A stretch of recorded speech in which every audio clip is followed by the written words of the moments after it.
बोलो जयकारा बोल मेरे श्री गुरु महाराज की जय। सुभग मृदुल पद पदम में शत शत कोटि प्रणाम। उदित हुए नौ सूर्य सम सतगुरु सुख के धाम। घना तिमिर था छा रहा माया मोह कराल। प्रकटे प्रथम स्वरूप में श्री परमहंस दयाल। तब चरणन में वंदना करहूं बारंबार। भक्ति पथ दर्शावने लिया दिव्य अवतार। भक्तन ही पुलकित भया निरखत ब्रह्म स्वरूप। प्रेम भक्ति का सरल पथ दर्शा दिया अनूप। बोलो जयकारा बोल मेरे श्री गुरु महाराज की जय। बोलिए सांचे दरबार की जय। श्री अद्वैत आनंद जी महाराज की जय। श्री परमहंस भगवान की जय। श्री नगली निवासी भगवान की जय। श्री आनंदपुरवासी भगवान की जय। समस्त भगत जी को जय सच्चिदानंद जी। भगत जी इस चैनल को सब्सक्राइब कीजिए, वीडियो को भी लाइक कीजिए और इस वीडियो को ज्यादा से ज्यादा गुरुमुखों के पास शेयर कीजिए ताकि यह भक्तिमय सत्संग समस्त गुरुमुख जन तक पहुंच सके और आप भी पूर्ण के भागी बने। जय सच्चिदानंद भगत जी। भारत के नभो मंडल पर खुशियों का एक नया रंग छा रहा था। जन जन का हृदय आनंद में विभोर हो रहा था। चारों दिशाओं से वायु सुगंधित छिटकाने लगी। ना जाने इतना उल्लास कहां से आ रहा है। प्रत्येक प्राणी के हृदय में हर्ष था, परंतु किसे क्या मालूम कि सृष्टि का भार हल्का करने को तथा मोह माया में सोए हुए प्राणियों को जागृत का संदेश देने के लिए स्वयं संत रूप में भगवान प्रकट हो रहे हैं। घर में एक अलौकिक प्रकाश हुआ। यही वह शुभ दिन था राम नवमी। यही वह शुभ दिन था राम नवमी का, जिस दिन पुनीत दिवस में मानवता में भक्ति ज्ञान की ज्योति प्रज्वलित करने की भक्ति और ज्ञान की ज्योति प्रज्वलित करने के लिए श्री परमहंस दयाल जी श्री स्वामी अद्वैत आनंद जी महाराज का शुभ अवतरण हुआ। श्री परमहंस दयाल जी 5 अप्रैल सन 1846 ईस्वी तद अनुसार 23 चैत्र संवत 1903 रविवार पुष्य यानी कि पुख नक्षत्र सुकर्मा योग में राम नवमी के दिन बिहार की पुण्य भागशालिनी भूमि कस्बा छपरा जिला सारण के उच्च ब्राह्मण कुल पाठक वंश में अवतरित हुए। आप जन्मजात अवतार तथा महापुरुष थे। आपके पिता श्री तुलसी राम जी पाठक अत्यंत सुशील तथा परोपकारी थे। जब संबंधियों ने श्री परमहंस दयाल जी के जन्म महोत्सव मनाने के लिए उन्हें कहा तो आपके पूज्य पिताजी ने फरमाया, हमारे घर में जन्मोत्सव मनाने की ऐसी क्या विशेषता है। आज के दिन तो संपूर्ण भारत में ही राम जन्म उत्सव का आनंद पहले से ही मनाया जा रहा है। वास्तव में यह रामनवमी महोत्सव त्रेता युग के अवतार श्री रामचंद्र जी के अतिरिक्त युग की पुकार सुनने वाले परम पुरुष श्री परमहंस दयाल जी का जन्म महोत्सव था। तद अनुसार पिताजी ने आपका शुभ नाम राम रूप और राम नारायण रखा। वह आपको प्यार से राम याद भी बुलाते थे। यथा नाम तथा गुण होने पर यह बात अक्षरशः सिद्ध हुई। आपके जन्म पर घर में हर्ष ही हर्ष छा गया। आनंद ने डोरे डाल लिए, परंतु पिताजी के लिए यह प्रसन्नता अधिक समय तक न रह सकी, क्योंकि जब आपकी आयु लगभग 9 मास की हुई होगी कि आप माता जी की छत्र छाया से वंचित हो गए। इधर आपके जन्म लेने की खुशी, उधर धर्म पत्नी के स्वर्ग सिधारने का शोक। अब आपके पूज्य पिताजी को आपके पालन पोषण की चिंता हुई। उनके हजारों ही शिष्य, सेवक व श्रद्धालु थे, परंतु उनका विशेष प्रेम एक सज्जन लाला नरहर प्रसाद जी कायस्थ यानी श्रीवास्तव थे। श्रीवास्तव जी का घर नए बाजार में था और उनका व्यवसाय वकालत करना था। श्रीवास्तव जी व उनकी धर्म पत्नी दोनों बड़े साधु सेवी थे। वह अपने गुरु अर्थात आपके पिताजी के अत्यधिक श्रद्धालु थे। उनका इकलौता लड़का आपसे 6 माह बड़ा था। अचानक ही आपकी माताजी के स्वर्ग सिधारने से 1 मास पूर्व उनके पुत्र का देहांत हो गया। वह अपने पुत्र के दुख में अत्यंत दुखी रहते थे।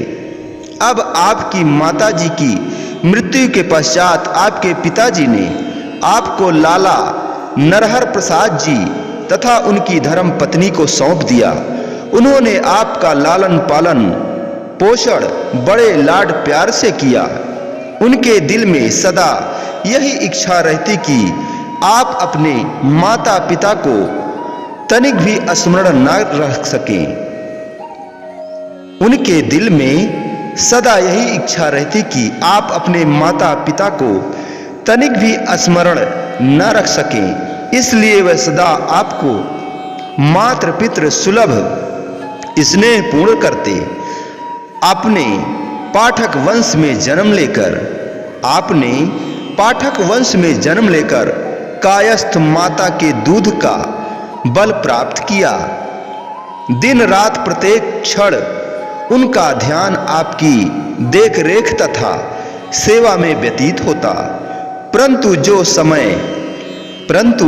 जो स्वयं सृष्टि के कर्ता धर्ता हों, उनका पालन पोषण कौन कर सकता है। आप स्वयं सृष्टि के नायक तथा पालनहार थे। सांसारिक दृष्टिकोण से आप अवतार होते हुए भी मानव सिद्धांतों को चरितार्थ कर रहे थे। प्रकृति का खेल की सन 1851 में जब आपकी अवस्था अभी 5 वर्ष की हुई तो पूज्य पिता श्री तुलसी राम जी पाठक का देहावसान हो गया। अब तो लाला साहब जी का ध्यान और भी अधिक आपकी ओर हो गया।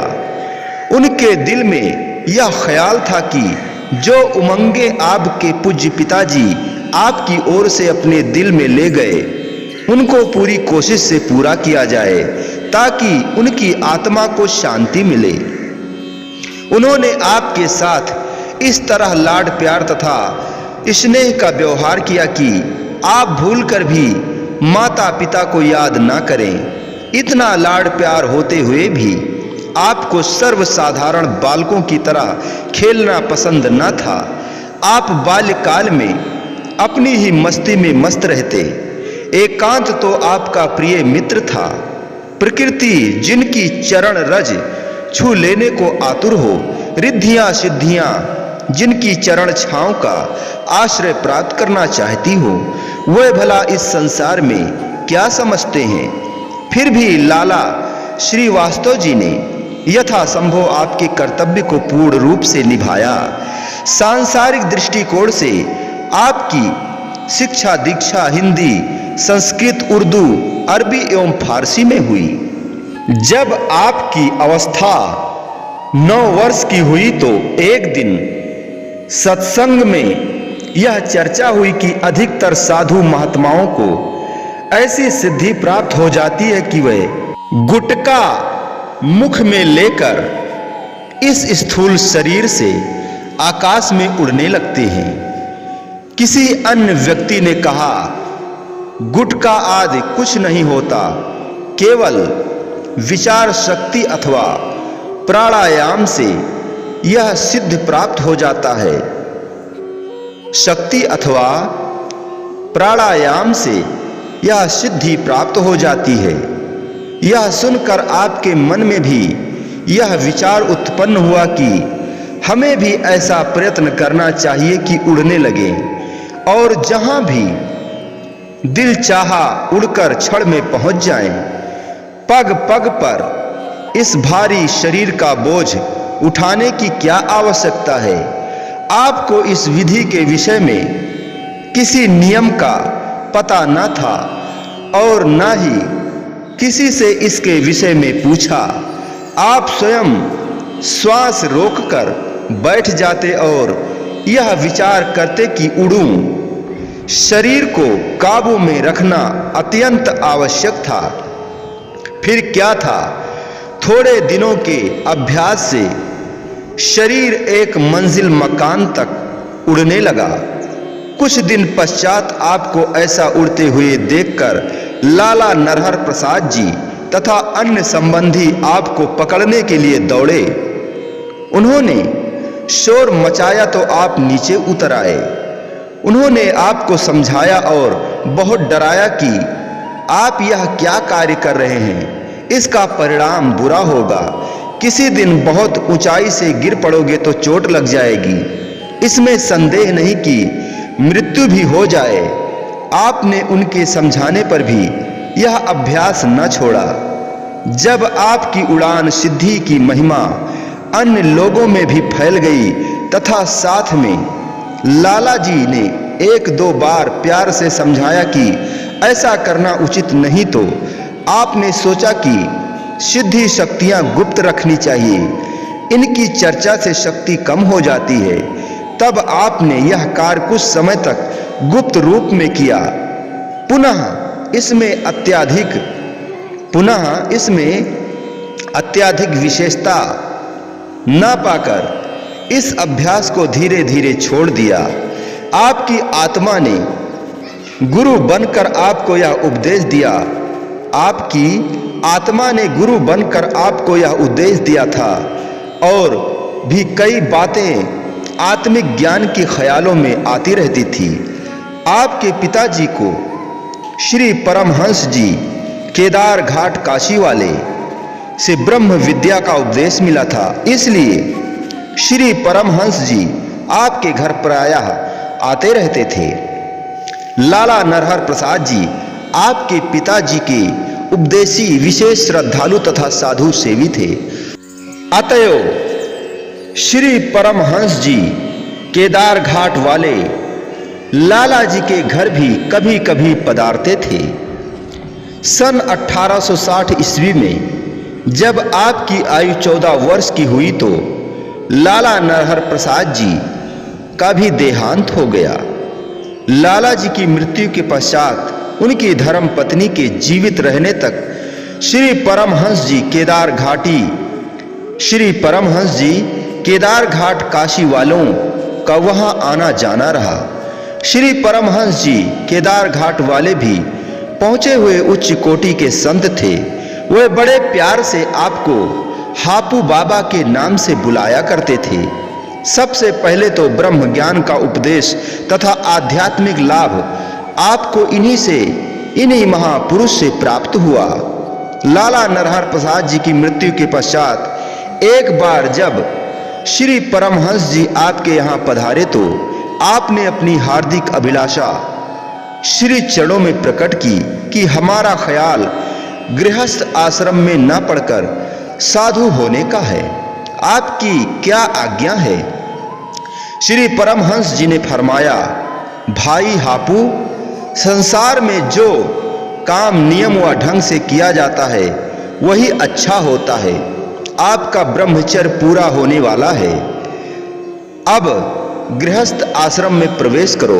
पुनः वानप्रस्थ से संन्यास आश्रम लो। साधु होने की अभी से क्या सूझी? आदर्श गृहस्थी बनकर दीनों की सहायता करो। आपने उत्तर दिया, आपका कथन सत्य है। मुझे गृहस्थ आश्रम से कोई घृणा नहीं, परंतु जहां तक मैंने देखा या सुना है और विचार किया है, मुझे इसमें कोई सार मालूम नहीं होता। मोह में फंसकर दीन दुखी रहना और भगवत भजन से विमुख होकर जन्म को व्यर्थ गंवाना है। हम खुदा ख्वाही वा हम दुनिया ए दूं, ई ख्यालस्तो मुहालस्तो जुनू। अर्थात यदि कोई अपने मन में यह आशा रखे कि मैं दुनिया के काम भी करता रहूं और मुझे ईश्वर की प्राप्ति भी हो जाए, तो इस ख्याल को दिल से निकाल दे। यह कभी नहीं हो सकता। जब लग हरि सिमिरे नहीं जो संतन के मीत, वे दिन गिनती में नहीं गए वृथा सब बीत। यह मोह की जंजीर बहुत कड़ी है। जब तक इसके बंधन में ना पड़ा जाए तब तक तो कुशल है। इस बंधन के पड़ जाने पर इसे काटना कठिन सा हो जाता है। श्री रामचरित्र मानस का कथन है, चले हरस तजी नगर नृप, तापस बनिक भिखार, जिम हरि भगत पाई श्रम, तजहि आश्रमी चारी। श्री रामचंद्र जी लक्ष्मण से कहते हैं कि जैसे शरद ऋतु को पाकर राजा, तपस्वी, व्यापारी और भिखारी आनंद से घर छोड़कर अपने अपने कामों को चलते हैं, ऐसे ही ब्रह्मचारी, गृहस्थी, वानप्रस्थी, सन्यासी हरि भक्ति को पाकर अपने अपने आश्रम छोड़ देते हैं। अर्थात जब भी जिस आश्रम में वैराग्य की प्राप्ति हो जाए, उसी आश्रम में ही सर्वस्व त्याग कर साधु बना जा सकता है। इसमें किसी नियम का बंधन नहीं है। आपने फरमाया कि जिस दिन वैराग्य हो जाए उसी दिन सन्यासी बन जाए, फिर ना जाने कब विघ्न पड़ जाए, क्योंकि एक समय में एक ही काम ठीक प्रकार से हो सकता है। ऐसा ना हो कि दुविधा में दोनों गए, माया मिली न राम। यह सुनकर श्री परमहंस जी ने फरमाया, भाई साधु होना तो दुनिया भर की जिम्मेवारी सिर पर लेना है। तुम्हारा जो यह ख्याल है कि साधु बनकर कोई चिंता ना रहेगी, यह भी ठीक नहीं है, क्योंकि और बातों के अतिरिक्त मुख्य चिंता खाने पीने पहनने की हुआ करती है। यह सबके लिए जरूरी है। आपने उत्तर दिया, पेट भरने के लिए मनुष्य कुछ भी खा सकता है। कंद मूल, फल फूल आदि के अतिरिक्त परमात्मा ने सैकड़ों प्रकार की वनस्पतियां और भिन्न भिन्न प्रकार के अनाज बनाए हैं। इन वस्तुओं से निर्वाह सरलता से हो सकता है। यह आवश्यक नहीं कि हलवा, कलाकंद और स्वादिष्ट भोजन ही मिले। क्या जंगल के फल फूल खाकर मनुष्य जीवित नहीं रह सकता? जिस तरह से इस शरीर को रखना चाहे रह सकता है। दूसरी बात है खान पान, अन्न जल के विषय में। इसके लिए जहां भी इस शरीर के निमित्त जो भी वस्तु हो वह स्वयं ही प्राप्त हो जाती है। पहले बनी प्रारब्ध, पाछे बना शरीर, तुलसी यह आश्चर्य है, मन नहीं बांधे धीर। श्री परमहंस जी केदार घाट वाले बोले, निश्चय हो जाना आसान बात नहीं है। फिर सबसे बढ़कर संस्कार की बात होती है। आपने प्रार्थना की, मैंने तो अपना निश्चय प्रकट कर दिया है। अब रही संस्कारों की बात, सो उनसे भी मेरी बात दृढ़ है, क्योंकि माताजी और पिताजी का तो पहले ही देहांत हो चुका है। स्त्री और पुत्र के लिए इच्छा ही नहीं है। अब संस्कारों में शेष क्या कमी रह गई? आप अंतर्यामी हैं, आप स्वयं ही इस विषय पर विचार करें, क्योंकि प्रकृति ने जो वातावरण बनाया है उससे प्रतीत होता है कि उसने किसी विशेष काम के लिए ही इस शरीर को उत्पन्न किया है। क्योंकि कहा भी जाता है, जैसी हो भवितव्यता वैसी उपजे बुद्ध, होनहार हृदय बसे बिसर जाए सब शुद्ध। अर्थात जैसा जिसने भविष्य में बनना हो वैसी ही उसकी बुद्धि तथा विचार बचपन में होते हैं।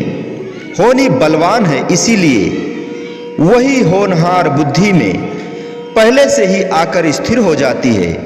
आपके विचार पहले से ही उच्च उद्देश्य को लिए हुए थे।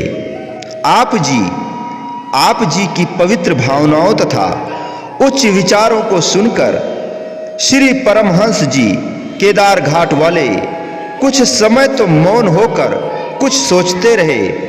इसके पश्चात फरमाया, भाई हापू, यदि तुम्हारा ऐसा ही ख्याल है तो ठीक है, ऐसा ही करो, परंतु एक बात तो तुम्हें माननी ही होगी। वह यह कि लाला नरहर प्रसाद जी और उनकी धर्म पत्नी ने आपका पालन पोषण अपने सुपुत्र की भांति किया है। अब चूंकि लाला जी का देहांत हो गया है, उनकी धर्म पत्नी का कोई आश्रय नहीं, उसे केवल तुम्हारा ही सहारा है। अतएव उसकी सेवा करना तुम्हारा कर्तव्य है। उसकी मृत्यु के उपरांत आपका जैसे दिल चाहे वैसे करना। उपदेश अनुसार भजन अभ्यास तथा आंतरिक मंजिलों को पार करने का कार्य करते रहो। अपना यह ख्याल अभी लाला जी की पत्नी पर प्रकट ना करें, इससे वृद्धावस्था में उसे असहनीय दुख होगा।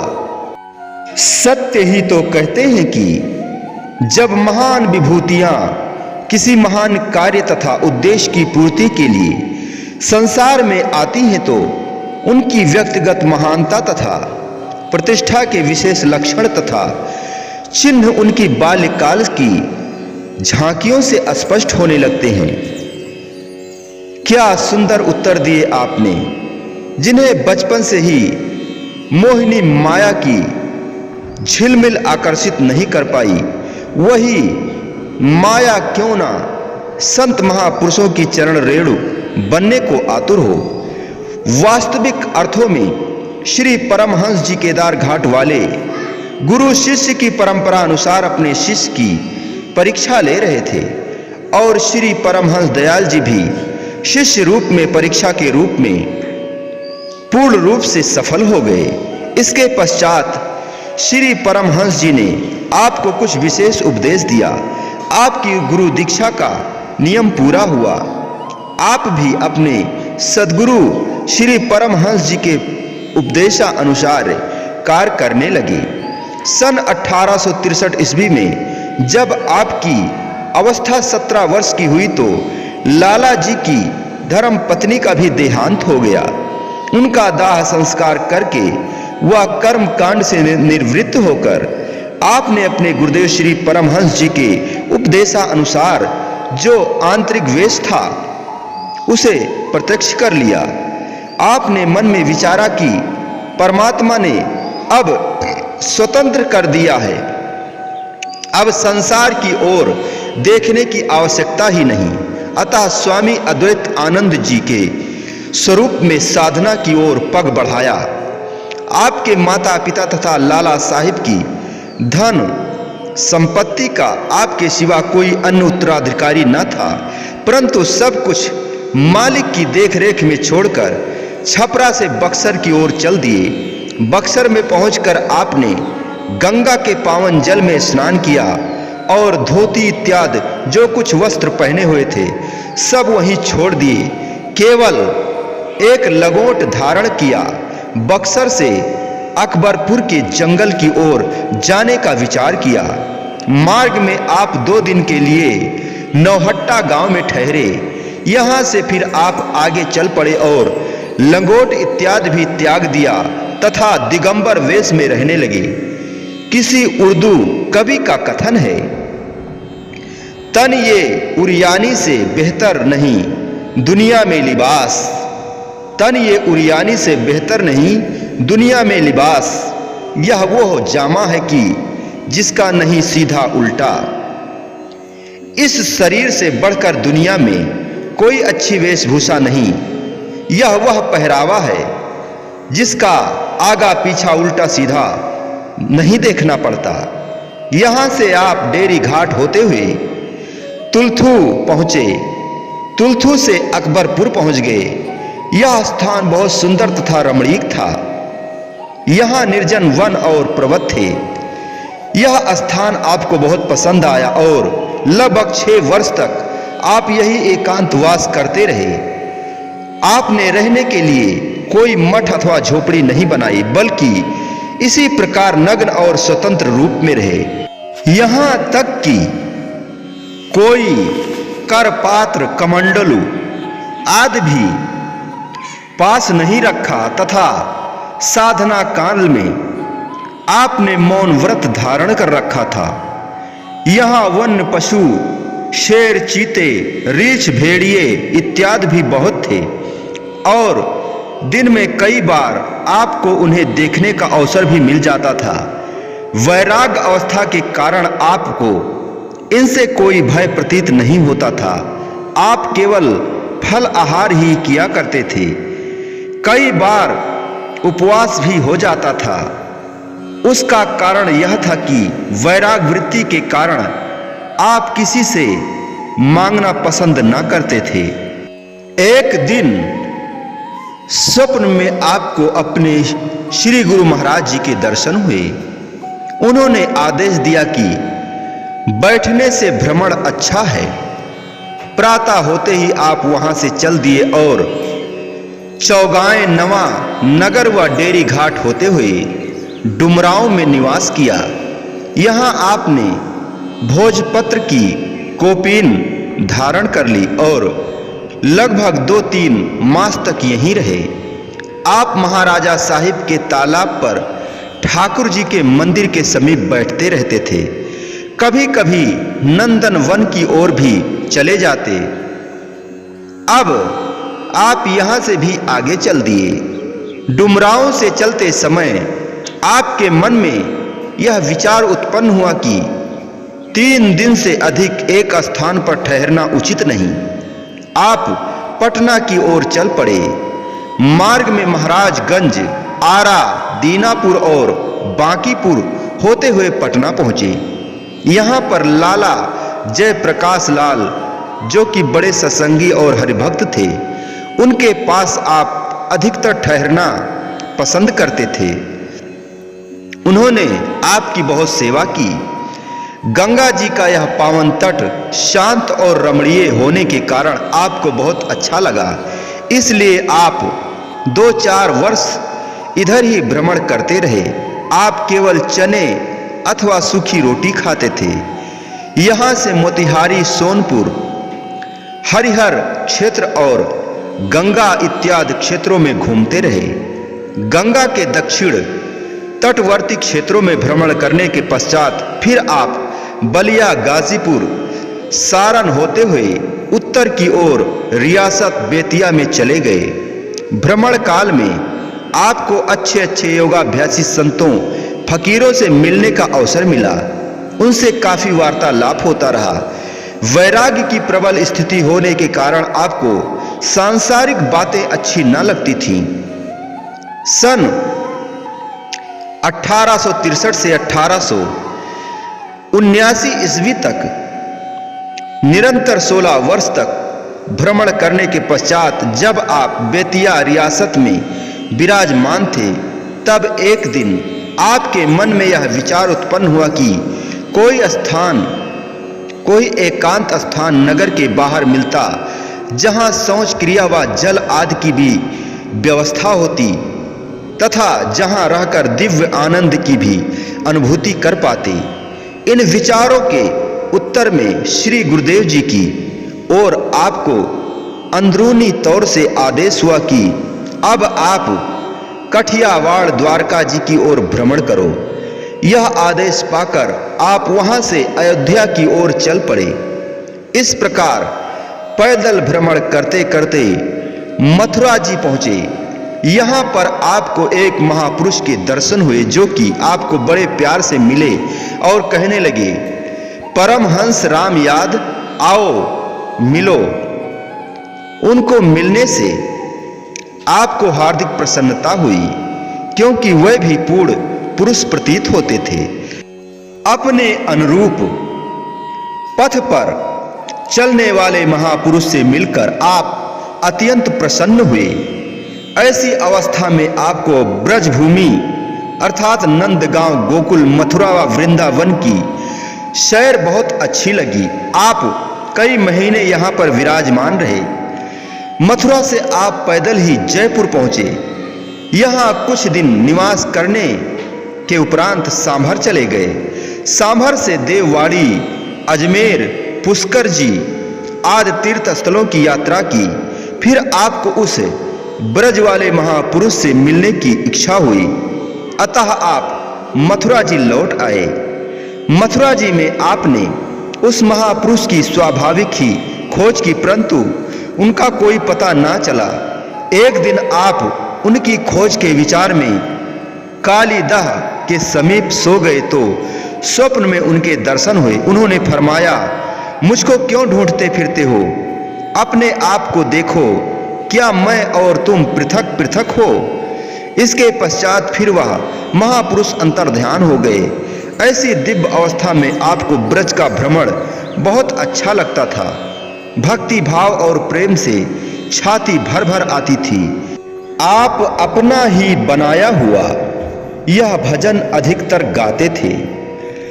करहूं मैं भक्ति सिंगार, नाथ महारानी होइयो, सत्य के सिंदूर इंगुर, सुकृत मंदिरा काजल दइयो, मांग टीका त्रिकुटी लो लागे, दर्शन हरि जी के पैयो। करहूं मैं भक्ति सिंगार, नाथ महारानी होइयो, बाजू बंद ज्ञान दृढ़ तिलरी, नथिया बुध चमकइयो, मन कर बिंदी संतोष की चूड़ी, पियही हर क्षण रहियो। करहूं मैं श्रृंगार, करहूं मैं भक्ति श्रृंगार, नाथ महारानी होइयो, दया के कंगन अक्रोध पछेली, धर्म की हंसली पहनइयो, कनक फूल अनहद बाजत, बिसर बिसे झुलकइयो, कनक फूल अनहद बाजत, बिसर बिसे झुलइयो, नाथ में बिसर बिसे झुलइयो।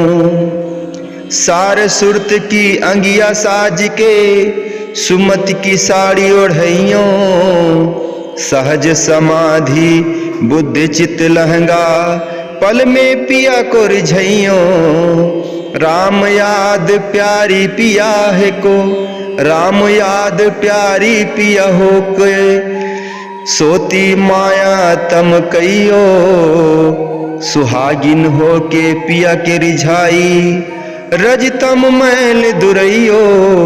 करहूं मैं भक्ति सिंगार, नाथ महारानी होइयो। उपयुक्त शब्द में कांता भाव दर्शाया गया है जो भक्ति का एक मुख्य अंग है। इस भाव के अभिभूत जीवात्मा सर्वेश्वर परमात्मा को अपना प्रियतम एवं स्वयं को परमात्मा की प्रेयसी के रूप में देखती है तथा जिस प्रकार प्रेयसी अपने पिया को रिझाने के लिए श्रृंगार करती है, उसी प्रकार ही अनुरागी आत्मा भी प्रियतम की प्रसन्नता प्राप्ति हेतु सद्गुणों के दिव्य आभूषणों को धारण करके अपना श्रृंगार करती है। इसे भक्ति श्रृंगार कहते हैं। जैसा कि उपयुक्त पद की प्रथम पंक्ति में कहा गया है, पद का भावार्थ इस प्रकार है, हे प्रभु प्रियतम, हे नाथ, मेरी यह उत्कट अभिलाषा है कि मैं भक्ति श्रृंगार करके आपकी महारानी बनने का सौभाग्य प्राप्त करूं। मैं सत्य का इंगूर अथवा सिंदूर लगाऊं और शुभ कर्म रूपी सुंदर काजल नेत्रों में लगाऊं। त्रिकुटी स्थान में मेरी सूरत एकाग्र होकर ठहरे, यही मेरी मांग का टीका हो। इस प्रकार नित्य प्रत मैं अपने प्रभु के दर्शन पाऊं। मेरा ही ज्ञान ही मेरा बाजू बंद हो, जिसमें कर्तव्य ज्ञान, अनुभव ज्ञान और शुद्ध परम तत्व ज्ञान रूपी 3 लड़ियां हो। शुद्ध बुद्धि रूपी चमकीली तथा नभ धारण करूं। माथे पर मन रूपी बिंदिया हो, अर्थात तीसरे तिल में मन एकाग्र होकर स्थिर रहे। संतोष की चूड़ी धारण करूं। इस प्रकार पिया को भा जाने से हर क्षण पिया के हृदय में निवास करूं। कलाइयों में दया के कंगन, अक्रोध अर्थात शांति रूपी पीछे की चूड़ियां तथा गले में धर्म की हंसली धारण करूं। कानों में बजने वाले अनहद शब्द ही मेरे कर्णफूल हों, जिनकी मनोरम ध्वनि में लीन होकर जगत के सभी विषयों को भूल जाऊं तथा आनंद मग्न होकर झूमने लगूं। सार सुरति अर्थात शुद्ध सुरति रूपी अंगिया सजाऊं और निर्मल बुद्धि की साड़ी पहनूं। भाव यह कि सूरत को जो अनेक जन्मों के मलिन संस्कार लिपटे हुए हैं, उन्हें शब्द अभ्यास द्वारा धोकर सूरत को शुद्ध कर लेना, यह चोली धारण करना दर्शाया गया है। तथा मलिन संस्कारों के नष्ट होने से जो बुद्धि में निर्मलता आती है, यही जीवात्मा की सुंदर साड़ी है। पुराने मलिन संस्कारों के नष्ट हो जाने से निर्मल हुई बुद्धि सहज समाधि में स्वतः ही लीन होगी तथा चित्त रूपी सुंदर लहंगा धारण करके शीघ्र ही मैं अपने प्रियतम प्रभु को रिझा लूंगी। श्री राम याद जी श्री परमहंस दयाल जी महाराज का प्रथम नाम फरमाते हैं कि इस प्रकार भक्ति विषयक वेशभूषा से सुसज्जित होकर मेरी आत्मा माया रूपी सौतिन के छल बल को परास्त करने में सफल होगी तथा रजोगुण तमोगुण की सब मैल दूर करके मैं अपने प्रियतम की प्रिया बनकर उन्हें रिझाने में सफल होऊंगी। हे नाथ, मेरी यही प्रार्थना है कि आप मुझे ऐसी शक्ति प्रदान करें जिससे मेरी यह अभिलाषा पूर्ण हो कि भक्ति श्रृंगार करके मैं आपकी महारानी बनूं। आपने भक्ति में इस भजन की रचना कर यह दर्शा दिया कि आप अपने रोम रोम में दिव्य प्रकाश की आभा लिए हुए थे। जैसे कि कहा गया है, दो द्वार दर्पण भय, जित देखूं तित होए। दो द्वार दर्पण भय, जित देखूं तित तोए। काकर पाथर ठीकरी, भय आरसी मोए। ओ मेरे प्राणेश्वर, मेरी काया के सबल द्वार मानो दर्पण रूप बन गए हों। मैं संसार में जिधर भी देखता हूं, मुझे आपकी ही मनमोहनी छवि दिखाई देती है। सृष्टि का कड़-कड़ मेरी नजरों में आपकी ही प्यारी छवि को अपने में छुपाए हुए है। अणु अणु में मुझे आप ही नजर आते हैं। आपने सूरत शब्द योग के लिए यही उपदेश दिया कि कबीर सोता क्या करे, क्यों नहीं देखे जाग। जाके संग से बिछुड़ा, वाही के संग लाग। शब्द बिना सूरत आंधरी, कहो कहाँ को जाए। द्वार न पावे शब्द का, फिर भटका खाए। लाख कोस जो गुरु बसे, दीजे सूरत पठाए। सूरत तुरी असवार होए, पल पल आवे जाए। सूरत तब तक कभी शांत नहीं हो सकती जब तक कि उसका योग शब्द से न हो जाए। संसार के अनगिनत शब्द उसे थोड़ी थोड़ी देर के लिए सुख दे सकते हैं, परंतु पूर्ण शांति नहीं। सूरत की संपूर्ण व्याकुलता तब तक ही बनी रहेगी जब तक संत सत्पुरुषों की अपनी अकारण कृपा से प्रदान किए हुए नाम शब्द के साथ उसका मिलाप नहीं हो जाता। शब्द से बिछुड़ी हुई सूरत ही हाहाकार करती है। उसे हम सांसारिक भोग पदार्थों का लालच देकर चुप कराना चाहते हैं, परंतु वह अपनी मां से बिछड़ी हुई बालिका के समान किसी तरह से भी चुप नहीं हो सकती। गुरु भक्ति मार्ग में प्रियतम और प्रेमिका का संबंध अत्यंत गंभीर, कठिन और कटीला है। बहुत ही नाजुक है यह नाता। प्रेम के तार बड़े ही झीने झीने होते हैं। श्री सद्गुरुदेव जी को रिझाने के लिए आवश्यक हो जाता है कि प्रेमी अपनी सूरत का मनमोहक श्रृंगार करे, उसे इतनी सज धज से सजाए, उसके अंग अंग का बनाव ऐसे हो कि प्रियतम के सम्मुख जाते ही इष्ट देव उसे एक टक से देखते ही रह जाएं। इसी पवित्र भावना को लेकर अलंकारिक रूप से सूरती को भक्ति के गहनों से सजाकर आपने इस उच्च पद के भजन की रचना की। एक दिन रात्रि को स्वप्न में आपको गुरुदेव के दर्शन हुए।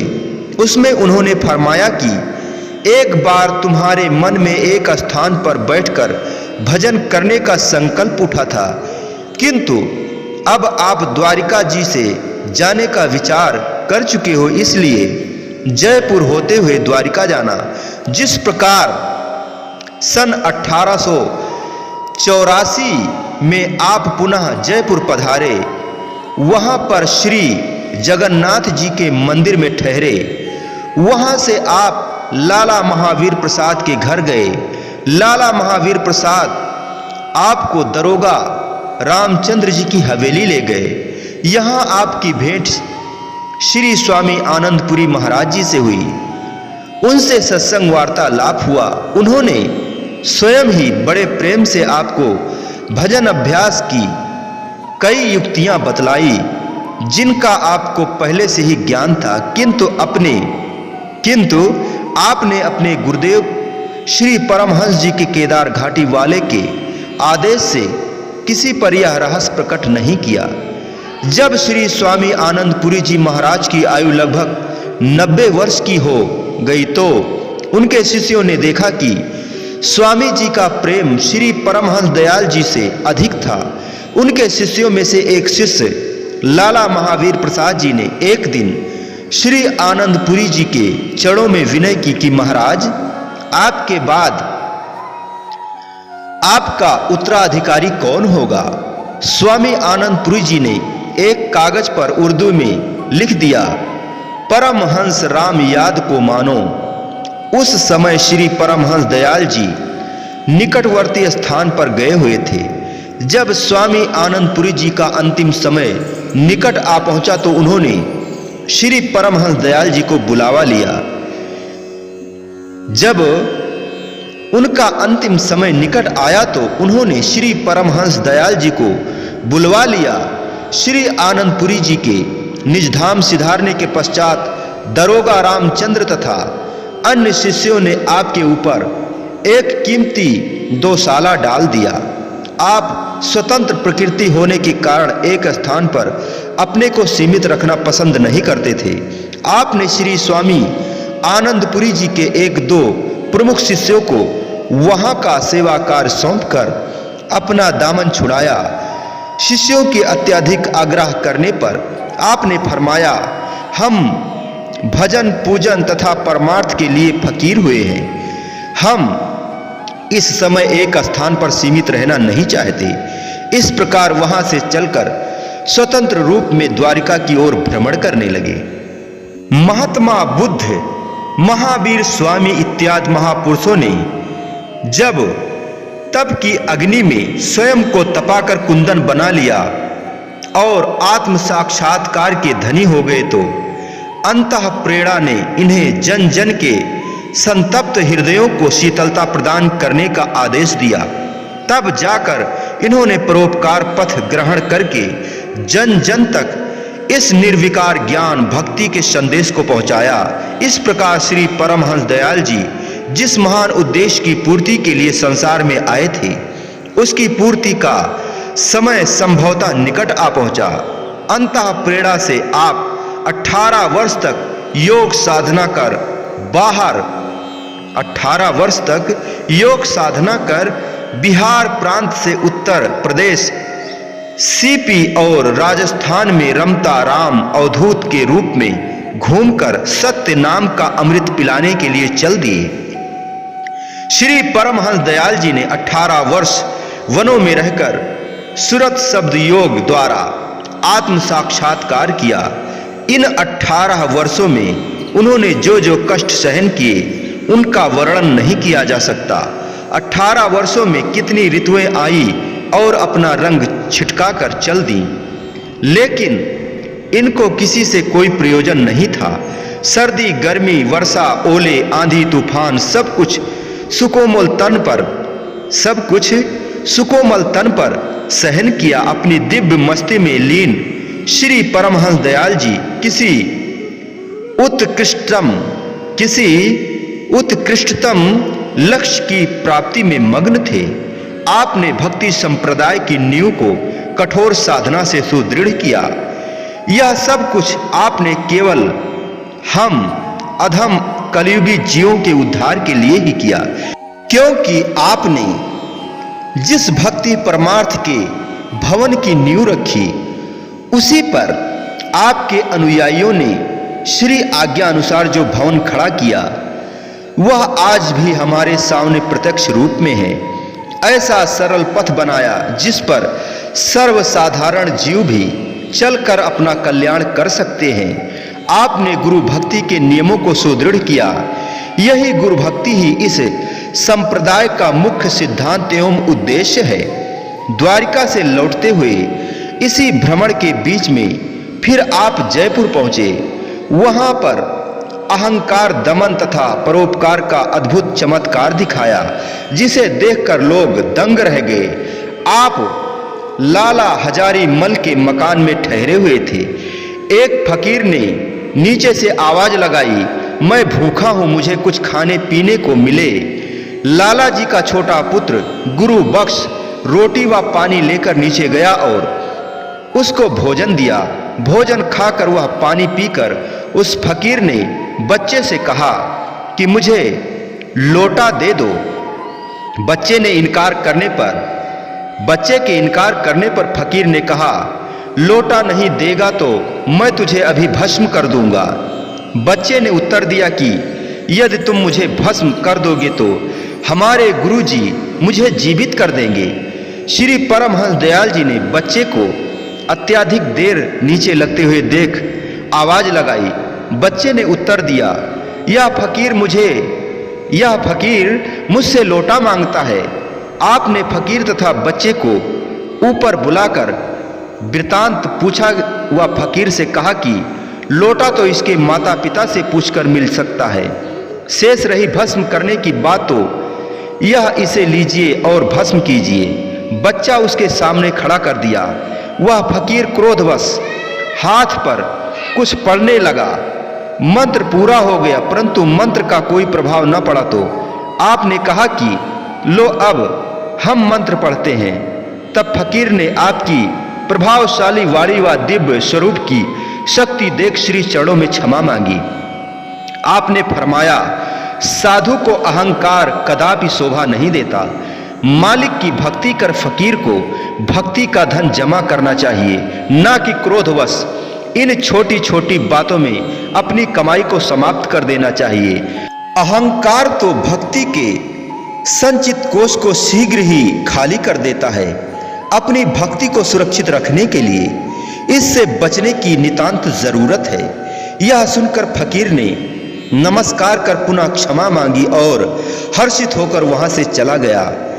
एक दिन एक फकीर बड़ी शान शौकत व चमक दमक की वेशभूषा पहनकर आपके समीप आया। आपने फरमाया, यह क्या आप और ऐसी वेशभूषा? प्रेम से उसका कोट उतारा, टोपी उतारी और लंबा सा चोला पहना दिया। वह फकीर मस्ती में नाचने लगा। किसी ने कहा कि महाराज, आपने इस पर कितनी असीम कृपा की। आपने उत्तर दिया कि अमानत लौटाना और हिस्सा देना एहसान की बात नहीं, अर्थात भूले हुए को मार्ग पर लगाना ही हमारा कर्तव्य है। आपने तो जन जन में आत्मज्ञान की चिंगारी लगानी थी। इसी उद्देश्य की पूर्ति के लिए आप स्थान स्थान पर भ्रमण करने लगे। सहज योग, भक्ति, परमार्थ का संदेश जन जन तक पहुंचाया। आपने संपूर्ण भारतवर्ष के कण कण में इस ज्योति के प्रकाश को पहुंचाने का भरसक प्रयत्न किया। आपकी इस श्री मौज को आपके परम शिष्यों ने पूर्ण रूप से निभाया। परिणामतः आज समूचे भारत में ही नहीं अपितु विदेश में भी इस अमर ज्योति की आभा जगमगा रही है। आप आगरा तथा उत्तर प्रदेश व मध्य भारत के अनेकों नगरों में भी ज्ञान की धारा प्रवाहित करते हुए पुनः जयपुर पहुंचे। यहाँ श्री परमहंस दयाल जी कुछ समय अस्थायी रूप से रहे और परमार्थिक उपदेश तथा जीवों के कल्याण का कार्य आरंभ किया। यहाँ से ही श्री परमहंस अद्वैत मत की नींव रखी गई। यहाँ बहुत बड़ी संख्या में आपके प्रेमी हुए। इन प्रेमियों तथा सत्संगियों के प्रबल आग्रह से उन्हें परमार्थ लाभ कराने हेतु आपने यहाँ रहना स्वीकार किया। श्री अमृत प्रवचनों से जन साधारण को मुदित करने लगी। सुंदर शरीर, अत्यंत तेजस्वी मुखारविंद, दिव्य मूर्ति जब भी श्री अमृत वचन धारा प्रवाहित करते तो प्रकृति रतब्ध यानी मौन हो जाती। दिशाएं जयकारों की ध्वनि से गूंज उठती। देवी देवता भी उस तेजस्विनी मूर्ति के सम्मुख सिर झुकाकर शरणागत होने के इच्छुक होते। आपकी वाणी से मधुरता तथा आकर्षण था। आपकी वाणी में मधुरता तथा आकर्षण था और आपका जीवन तप एवं वैराग्य युक्त होने से प्रभावित करने वाला था। यही कारण था कि सर्वसाधारण स्वयं प्रभावित हो आपकी ओर खिंचे आते थे। आप में भी यह एक विशेष गुण था कि जिस प्रकार का प्रेमी हो उसके साथ वैसा ही व्यवहार करते। यहाँ ऊंच नीच, अमीर गरीब का कोई भेदभाव न था। बस आप तो प्रेम के ही भूखे थे। एक दिन श्री परमहंस दयाल जी और महंत रामेश्वर दास जी मोती डोगरी से वापस जयपुर जा रहे थे। रास्ते में एक कुम्हार गधे लिए जा रहा था। श्री परमहंस दयाल जी को देखकर उसने बड़े प्रेम से विनय की, महाराज आप मेरे घर चलें। आप उसके साथ हो लिए। उसके घर कोई बिस्तर न था। उसने एक फटी हुई पुरानी कथड़ी बिछा दी। आप उस पर विराजमान हो गए। कुम्हार ने दो मोटी मोटी जौ की रोटियां तथा एक मिट्टी का प्याला छाछ भर से श्रद्धा से आपके आगे रख दिया। आपने बड़े प्रेम से रोटियां खाई और छाछ का प्याला भी पी लिया। जरा सा टुकड़ा रोटी का महंत जी को दे दिया, परंतु महंत जी जाति धर्म का भेद रखते थे, अतः उन्होंने इसे खाया नहीं, एक ओर रख दिया। जब निवास स्थान पर आए तो माता जी से महंत जी ने इस बात की चर्चा की और कहा कि आज तो श्री परमहंस दयाल जी को अवश्य कष्ट होगा, इतना अधिक भोजन खा लिया। उनकी माता जी ने कहा कि फकीरों के संबंध में अधिक बातचीत करना उचित नहीं, मगर महंत जी न माने। श्री परमहंस दयाल जी से कहने लगे कि आप घर पर एक छटाक यानी 60 ग्राम चावल भी मुश्किल से खाते हैं। आज यह जौ की मोटी मोटी रोटी तथा इतनी छाछ कैसे पी गए? श्री परमहंस दयाल जी ने हंसकर फरमाया कि कुम्हार की श्रद्धा पूरी करने के लिए देखो कैसी मोहब्बत और नम्रता से उसने बुलाया और खाना खिलाया। यदि उसके घर में न जाते तो और खाना ना खाते तो वह समझता कि साधु लोग अमीरों के यहाँ जाते हैं और मेवे मिठाइयाँ खाते हैं, गरीबों से मिलना ही इन्हें इच्छा ही नहीं लगता और उसका बढ़ता हुआ प्रेम दब जाता। शेष आपने देख लिया है कि कितने प्रेम से उसने खिलाया और हमने खाया है। जब दोनों तरफ ऐसा प्रेम हो तो खाने पीने की वस्तु क्या, यदि विष भी मिल जाए तो भी कष्ट न होगा। इस प्रकार श्री परमहंस दयाल जी ने यह दिखला दिया कि महापुरुष सदा प्रेम के भूखे होते हैं, धन संपत्ति के नहीं। जिसने भी प्रेम से हार्दिक श्रद्धा से भगवान को पुकारा वे उसी के हो गए।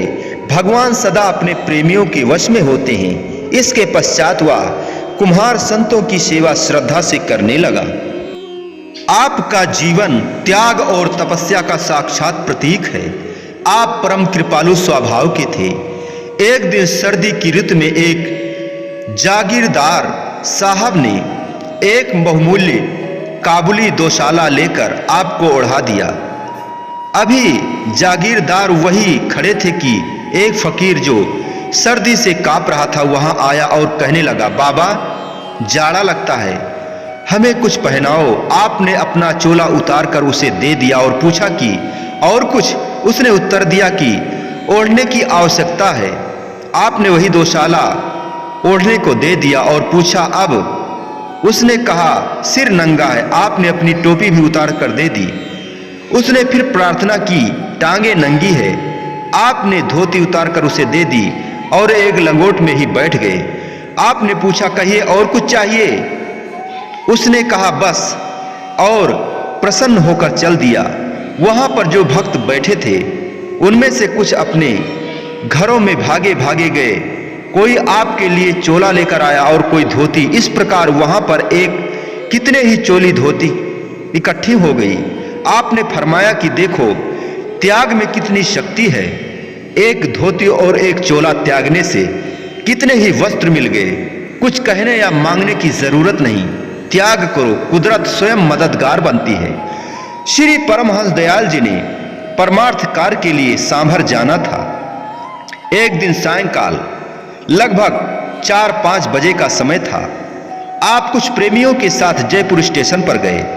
प्लेटफार्म पर अत्यधिक चहल पहल थी। कारण यह था कि प्लेटफार्म पर वायसराय के आगमन हेतु सामियाने लगाए गए थे। प्लेटफार्म पर छिड़काव किया गया। वहां पर एक और सुंदर कालीन बिछा हुआ था और उस पर एक विशेष कुर्सी वायसराय के लिए लगी हुई थी। इसी समय में आप कुछ प्रेमी भक्तों सहित प्लेटफार्म पर पधारे। दरोगा रामचंद्र जो सरकारी कर्मचारी थे, आपके परम श्रद्धालु थे, वह वायसराय के आगमन तथा स्वागत हेतु प्लेटफार्म पर घूम रहे थे। जब आपको आते हुए देखा तो शीघ्र ही एक कुर्सी तथा कालीन ले आए। वायसराय की कुर्सी से कुछ दूरी पर सामने ही वह कुर्सी तथा कालीन बिछा दिया। आपको उस पर विराजमान होने के लिए विनय की। वहां पर आप विराजमान हो गए तथा वह स्वयं अन्य प्रेमियों के साथ आपके श्री चरणों में बैठ गए। अन्य कर्मचारी यह देखकर हैरान थे कि दरोगा रामचंद्र जी ने यह क्या किया। उधर निर्धारित गाड़ी आने का समय समीप था। इधर दरोगा जी श्री दर्शन तथा प्रवचनामृत पान करने से मग्न हो गए। एक एक करके कर्मचारी अपने कमरे से बाहर आकर आपको देखते अलौकिक छटा को लिए हुए अत्यंत तेजस्वी स्वरूप में दर्शकों को आपका व्यक्तित्व असाधारण सा प्रतीत हो रहा था। नियत समय पर निर्धारित रेलगाड़ी आ गई। श्री परमहंस दयाल जी ने दरोगा रामचंद्र जी को फरमाया कि भक्त जी अब जाओ और स्वागत आदि का कार्य करो। वे श्री आज्ञा पाकर वायसराय के स्वागतार्थ रेलगाड़ी तक पहुंचे। जब वायसराय गाड़ी से नीचे उतरे तो सामने की ओर बैठे हुए महान व्यक्तित्व श्री परमहंस दयाल जी की ओर देखते ही खड़े रह गए। दरोगा रामचंद्र जी से पूछा कि क्या आप इन महापुरुष से कुछ परिचित हैं? तब उसने श्री परमहंस दयाल जी के विषय में कामिल मुर्शिद फकीरी वेश में असाधारण व्यक्तित्व का श्रद्धायुक्त परिचय दिया। वायसराय ने यह सुनकर तथा देखकर श्री परमहंस दयाल जी को श्रद्धायुक्त नमस्कार करके यह कहा कि यह सचमुच कोई महादिव्य व्यक्तित्व वाले संत हैं। इसके पश्चात अपनी कुर्सी पर जाकर बैठ गया। इस अद्भुत दृश्य को देखकर सभी लोग हैरान थे कि कहाँ तो वायसराय के स्वागत के लिए जनता तैयार खड़ी थी और कहाँ वायसराय ने सबके सामने श्री परमहंस दयाल जी का अभिनंदन एवं अभिवादन किया। महापुरुष जिस पर भी कृपा दृष्टि करें वही इस ज्योति को पहचान सकता है। इसके पश्चात किशनगढ़ वाली गाड़ी आई तो आप उस पर विराजमान होकर सांभर चले गए। बोलो जयकारा बोल मेरे श्री गुरु महाराज की जय, बोलिए साचे दरबार की जय, श्री आनंदपुरवासी भगवान की जय, श्री नगली निवासी भगवान की जय। समस्त भगत जी को जय सच्चिदानंद जी।